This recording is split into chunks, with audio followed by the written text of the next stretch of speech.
오늘 하나님의 말씀 봅니다. 신약성경 요한계시록 7장 9절에서 14절까지 말씀입니다. 요한계시록 7장 9절로 14절입니다. 말씀 봉독해 드립니다. 이 일 후에 내가 보니 각 나라와 족속과 백성과 방언에서 아무도 능히 셀 수 없는 큰 무리가 나와 흰 옷을 입고 손에 종려가지를 들고 보좌 앞과 어린 양 앞에 서서 큰 소리로 외쳐 이르되 구원하심이 보좌에 앉으신 우리 하나님과 어린 양에게 있도다 하니 모든 천사가 보좌와 장로들과 내 생물의 주위에 서 있다가 보좌 앞에 엎드려 얼굴을 대고 하나님께 경배하여 이르되 아멘. 찬송과 영광과 지혜와 감사와 존귀와 권능과 힘이 우리 하나님께 세세토록 있을지어다. 아멘 하더라. 장로 중 하나가 응답하여 나에게 이르되 이 흰 옷 입은 자들이 누구며 또 어디서 왔느냐? 내가 말하기를 내 주여 당신이 아시나이다 하니 그가 나에게 이르되 이는 큰 환난에서 나오는 자들인데 어린 양의 피에 그 옷을 씻어 희게 하였느니라.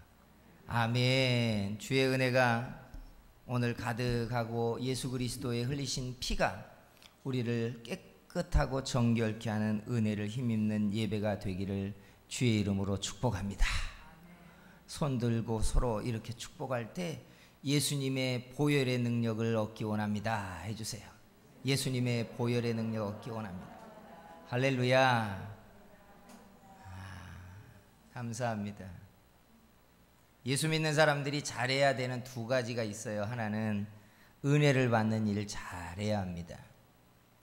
하나님이 여러분의 평생에 은혜 받아야 될 기회와 장소에서 은혜를 받는 사람들 되기를 축복합니다. 그리고 또 한 가지가 뭘까요? 또 한 가지가 있는데 영광을 잘 돌려야 돼요. 이게 마치 두 다리처럼 신앙생활을 하는 데에 가장 중요한 짝이에요. 은혜를 받아야 될 때 은혜를 잘 받는 거, 그리고 영광을 돌려야 될 때 하나님께 영광을 잘 돌려드리는 것, 이게 신앙생활의 핵심입니다. 근데 이 두 가지를 잘해야 되는데 가만히 뜯어보면 이 두 가지를 잘 못할 수 있어요. 첫째는 은혜를 잘 못 받는 사람들이 있죠. 그죠? 가끔 교회를 갔는데 마침 시험에 들어버리는 사람들도 있습니다. 하나님의 은혜가 쏟아지는데 예배당에 오는 차 안에서 다투고 감정 상할 일을 만나서 마음이 싹 상해가지고 예배는커녕 사람 뒷꼭지만 쳐다보다가 예배당을 빠져나오는 때들도 있어요. 은혜 받는 일들이 참 쉬운 것 같지만 사실은 그리 쉽지 않습니다. 그래서 하나님이 은혜 주시고자 할 때 은혜 받아야 돼요. 여러분의 평생에 은혜를 받아야 될 때 은혜를 받는 복 있는 사람 되기를 축복합니다. 근데 우리가 자주 듣지 못한 이제 오늘 설교인데 은혜를 받는 사람들이 반드시 잘해야 되는 게 영광을 돌리는 거예요. 성경에 보면 은혜 받는 사람의 이야기는 자꾸 주목해서 보는데 은혜 받은 사람들이 영광을 돌리는 일을 소홀하게 해서 실패하는 일을 잘 주목하지 않아요. 그죠?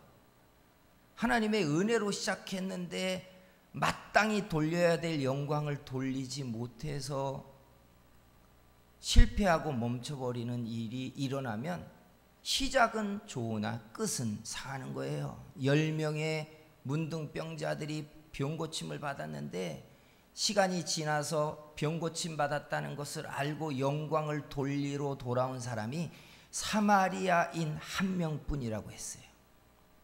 영광 잘 안 돌려요. 성경에 보면 영광을 돌려야 될 기회에 영광을 못 돌려서 실패한다고요.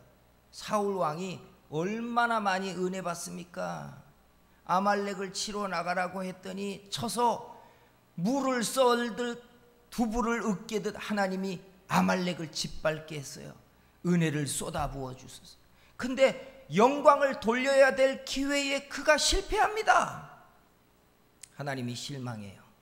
내가 너를 버려 왕이 되지 못하게 하겠다고 거기서 멈추기 시작해요. 그래서 영광 돌리는 일을 못하면 하나님께 더 은혜를 누리는 생활이 멈추게 된다는 사실이에요. 그래서 돌아봐야 되는 게 그거예요. 나는 영광을 잘 돌리고 사는가. 우리 주일학교 우리 여기 있는 성도 가정 가운데 아이 하나 이름이 영광이에요. 생각하기 나름이죠. 영광이 되거라 하는 말이기도 하고 영광을 잘 돌리거라 하는 말이기도 해요. 그죠? 여러분, 영광 잘 돌리셔야 합니다. 그래야 은혜 주시는 분에게 가품이 되고 또 은혜를 받는 기회를 발생시켜요.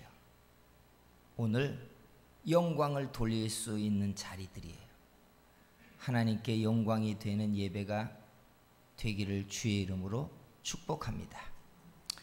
사람들은 왜 영광을 돌리는 일에서 실패했을까? 이걸 들여다보면 주목해야 되는 것이 바로 의에 대한 개념의 오해 때문이에요. 의가 있어야 하나님께 영광이 된다고요. 로마서 3장 10절에 보면 의에 대한 정의를 하면서 이렇게 말했었죠. 하나님 볼 때 사람을 이렇게 말하는데 의인은 없나니 하나도 없으며 라고 말해요. 하나님이 사람에게 영광을 받으시려면 의가 있어야 되는데, 근데 의라는 말이 뭐예요? 사전적 의미로서는 사람이 마땅히 행하여야 될 도리, 이게 의예요. 근데 이게 신앙적인 의미로 가면 전혀 다른 뜻입니다. 신앙적으로 접근하면 하나님을 기쁘시게 하는 행위, 이게 의예요. 그러니까 접근법이 완전히 다르죠. 그래서 의를 규정할 때 두 가지로 나눠요. 첫째가 뭐냐? 하나님의 의와 사람의 의로 나뉘어요. 근데 사람의 의만 가져도 얼마나 좋아요. 교회를 비난하고 우리가 교회를 안타까워할 때 쿡 집어서 얘기하는 게 의롭지 않은 행위를 할 때잖아요. 교인들이 못됐다고 말할 때잖아요. 세상에서 보니까 이상한 놈인데 교회에 보니까 아이고 저 교회 집사님이래. 이게 우리를 황당하게 하잖아요. 의롭지 않은 것 때문에 사람들을 황당하게 한다고요. 교인들이 어디다 내세워도 의로우면 얼마나 당당하고 좋겠어요. 사람이 행하여야 될 마땅한 도리를 지키는 사람들의 행사는 참 어디다 놔도 좋다고요. 그런데 보세요. 사람의 의에는 장점과 약점이 있어요. 장점은 의를 행하면 그 옳음이 가져다주는 자부심이라는 게 있어요. 명예라는 게 있어요. 그렇죠? 여러분들이 의를 행하면 자부심이 생기고 명예가 생겨요. 그런데 이 자부심과 명예를 갖는 의에는 특징이 뭐냐? 상대적이라는 이야기예요. 즉 내가 사는 집단, 내가 있는 그 공간에 있는 무리 중에 내 의는 상대성이에요. 여기에 있는 사람들 중에 내가 가장 도리를 지키고 선을 행해요. 그러면 나는 상대적으로 의로워요. 자부심이 가져져요. 얼마나 좋아요. 그런데 여기까지가 딱 좋아요. 그런데 여기서부터 생기는 부작용이 뭐냐? 이 의는 상대적으로 의로움을 가져다주는 자부심이기 때문에 사람에 대한 정죄의식과 비난과 심판의 심정이 일어나게 한다는 거예요. 보세요. 세상에 사람들을 손가락질하고 욕하는 사람들이요, 그들이 지은 죄만큼 죄를 짓지 않은 사람들입니다. 상대적으로 나는 괜찮은 사람이란 뜻이에요. 성경에 보면 어떤 사람들이 예수님에게 현장에서 간음하다가 잡힌 여자를 데리고 옵니다. 그리고 예수님에게 뭐라고 얘기하냐면 현장에서 간음하다가 잡혔기 때문에 모세의 법대로 돌로 쳐서 죽이라고 했는데 저를 심판해달라고 얘기해요. 근데 예수님이 그들에게 뭐라고 얘기하냐면 너희 중에 죄 없는 자가 먼저 돌을 들어 치라라고 얘기해요. 이게 참 놀라운 이야기예요. 현장에서 간음하다가 잡힌 간음의 죄를 그 가운데는 있는 사람들은 안 지었지만 그 지적을 받을 때 그들도 나도 마음으로 간음한 죄고 나도 걸리지 않았지만 간음한 사람이라는 것이 찔리기 시작한 거예요. 이게 사람의 의예요. 길거리에서 운전하다가 남자들이 누가 신호위반을 하고 차선을 안 지키고 험악하게 운전하면 저 따구로 운전하는 놈이 저런 놈이 차를 운전하냐고 막 욕하죠. 자기는 안 하나요?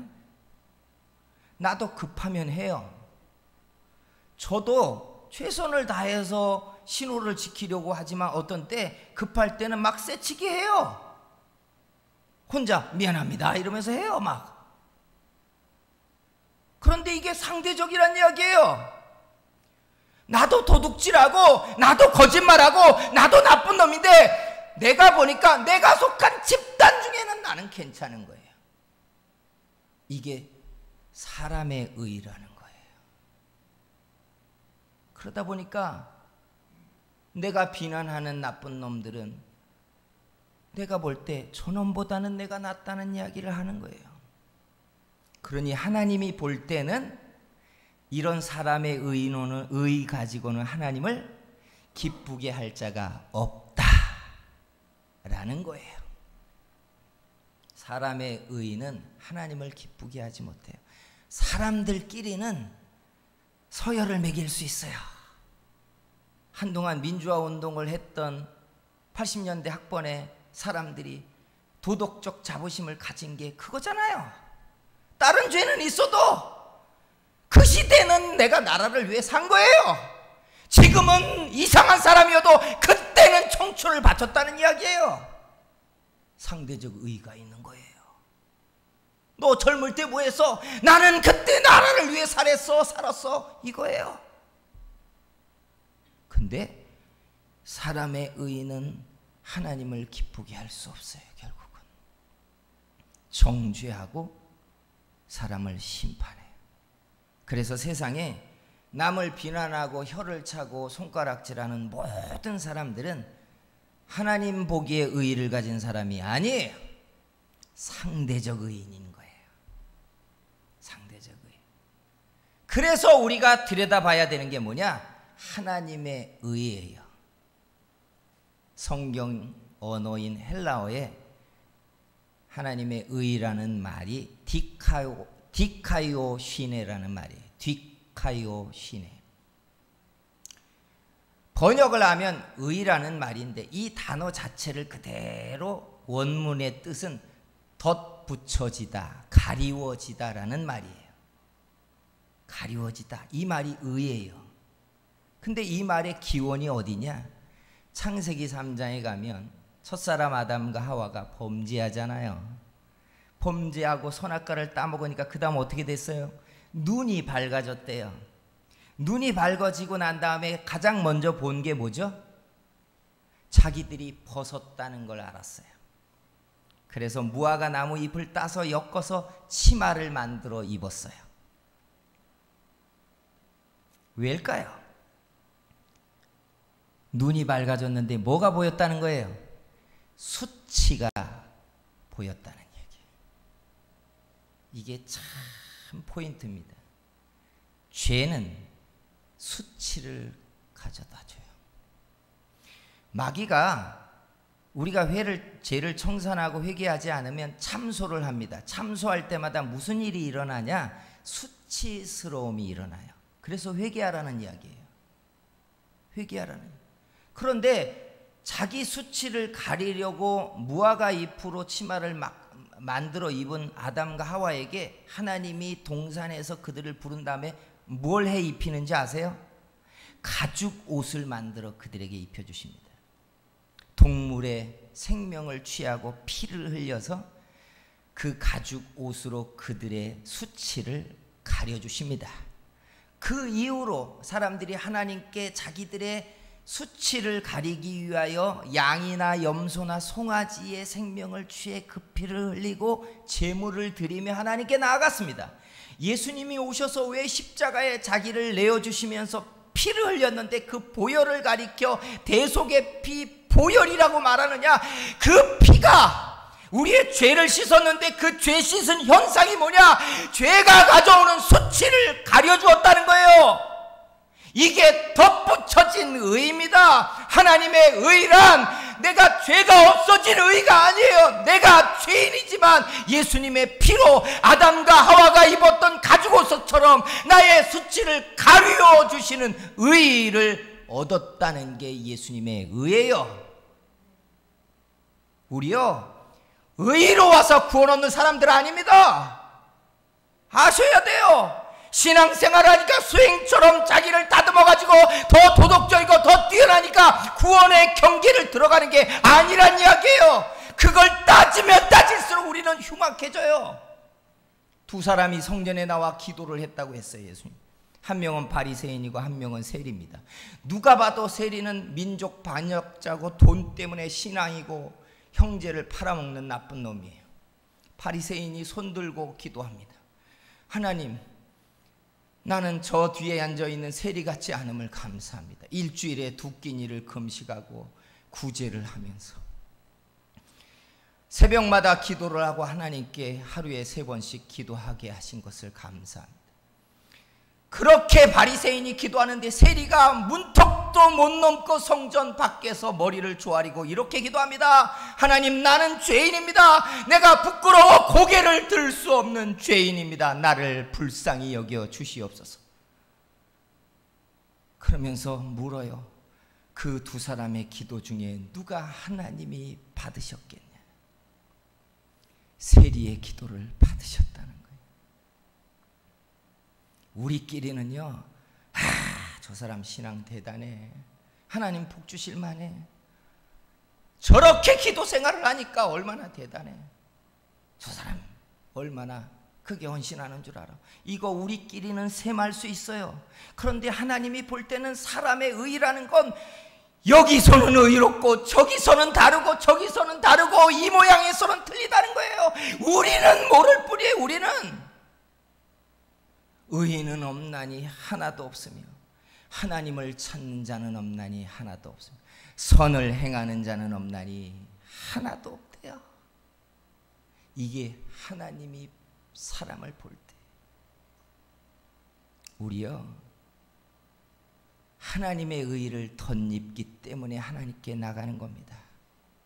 난 아직도 죄인이고 난 아직도 수치스럽고 나는 아직도 부끄러운데 예수님의 흘리신 피가 나의 죄를 씻어 가려주시는 거예요. 성도 여러분, 사람들에게 말하셔야 돼요. 야, 교회 가보니까 나쁜 놈들이 많더라. 맞아요. 그러나 예수 믿는 사람과 안 믿는 사람의 차이는 거기에 있어요. 나는 아직도 부족하고 나는 아직도 불법도 하고 나는 아직도 부끄럽지만 그 수치를 가려주시는 예수님의 피를 믿고 있는 거예요. 믿으십니까? 이게 우리를 구원 얻게 하는 하나님의 의인 줄 믿으시기를 축원합니다. 그래서 어떻게 영광을 돌리는가가 이제 연결이 돼야 돼요. 사람의 의를 가지면 자부심을 얻게 하니까 결국 영광을 자기의 낯에 돌리고 마는 거예요. 내가 그렇게 헌신했고 그런 수고로 했기 때문에 내가 드러나는 거예요. 영광을 아버지께 돌리지 않아요. 사울 왕이 실패할 때의 모양을 가만히 뜯어보다 보세요. 아각 왕을 진멸하고 아말렉을 진멸하고 아무것도 남겨두지 말라고 하는데 아각을 살려두고 부녀자들을 살려두고 좋은 것들을 남겨놓고는 한다는 말이 사람들이 하나님께 예물을 드리기 위해서 남겨두었대요. 그리고는 돌아서서 그가 뭘 했는 줄 아시죠? 자기를 위해서 승전 기념탑을 만들어 놓습니다. 사울의 생각에 이 승리는 이 군사들의 피와 생명을 걸고 쟁취해낸 거예요. 내가 칼을 들고 하루 종일 피가 나도록 싸웠던 결과인 거예요. 그러니까 그 많은 가치가 우리에게 있다는 거예요. 이 성공을 위하여, 이 자리에 올라오기 위하여, 이런 가치를 만들기 위해 내가 얼마나 땀을 흘렸고 얼마나 노력했는지 내가 잘 아니까. 자기를 십자가 뒤에 가리우고 나는 아무것도 아니고 주님이 다 하셨습니다라고 자기를 부인해지지가 않는다는 이야기예요. 그래서 영광을 하나님께 돌리는 게 아니라 자기의 낯을 싹 세우는 겁니다. 이게요, 정말 중요한 부분이에요. 사도 바울이 얼마나 칭송을 받는지 사람들이 말했어요. 당신과 함께 있는 것이 주님과 함께 있는 것 같습니다. 하나님이 당신 같은 위대한 종을 우리 시대에 주신 것을 우리는 감사합니다. 그런 말을 사도 바울이 드릴 때마다 그가 어김없이 말하고 있는 게, 나는 죄인 중에 괴수이며 나의 나된 것은 오직 하나님의 은혜 때문입니다. 하나님이 나를 써주신다면, 내가 누군가보다 더 큰 능력의 도구로 써주신다면 오직 나를 충성되이 여겼기 때문입니다. 자기는 아무것도 아니라고 낮추고 주님께 영광을 돌려버려요. 여러분, 예수 믿는 사람들이요, 은혜를 달라고, 복을 달라고, 구해서 은혜를 받는 것까지는 잘합니다. 그리고 은혜 받은 간증을 하라면 은혜 받은 간증할 일이 얼마나 쌓여 있는지 몰라요. 그런데요, 그 은혜 때문에 생긴 결과를 하나님께 어떻게 영화롭게 했는지를 말하라면 그걸 잘 못하는 거예요. 그걸 하나님께 영광을 잘못 돌리는 거예요. 사람들에게 다 과시하고 자부심에 대한 이야기를 하고, 내가 얼마나 기도했으며 금식을 얼마나 했으며 얼마나 헌신했으며 전도를 날마다 했으며 주를 위하여 얼마나 충성했는지에 대한 이야기는 하는데 영광을 어떻게 돌렸는지는 모르고 있는 거예요. 여러분, 은혜 받는 게 다가 아니에요. 하나님께 받은 은혜, 아버지께 잘 영광을 돌릴 때 우리는 성공합니다. 그러니까 어설프게 받은 은혜 간증하는 거 보고 부러워하지 마세요. 그건 시작이에요. 저 사람이 어떻게 하나님을 영화롭게 하고 있는가를 보자고요. 그게 성공이에요. 우리 하나님께 영광을 돌린 사람들 되기를 주의 이름으로 축원합니다. 하나님이 우리 때문에 영화로워지시는 분, 우리 때문에 주의 이름이 빛나게 되는 그런 사람들, 그런 성도교회가 되기를 주의 이름으로 축원합니다. 기도하겠습니다. 가슴에 여러분 손을 얹고 이 시간에 같이 합심해서 기도할 텐데, 하나님, 주신 은혜를 돌아보건대 많고 여기까지도 주님 은혜 때문에 서 있는데, 주님, 우리가 영광을 돌리지 못하고 내 이름을 내고 내 자부심으로 내 낯을 드러내고 사람들 앞에 내 자랑을 하며 칭송을 받으려고 해와서 하나님의 영광 가로채고 도둑질한 죄를 회개합니다. 주님, 영광 가로채지 않게 하시며 내 아버지를 드러내는 사람 되게 만들어 주시옵소서 하고 우리가 주여 삼차고 같이 기도합니다.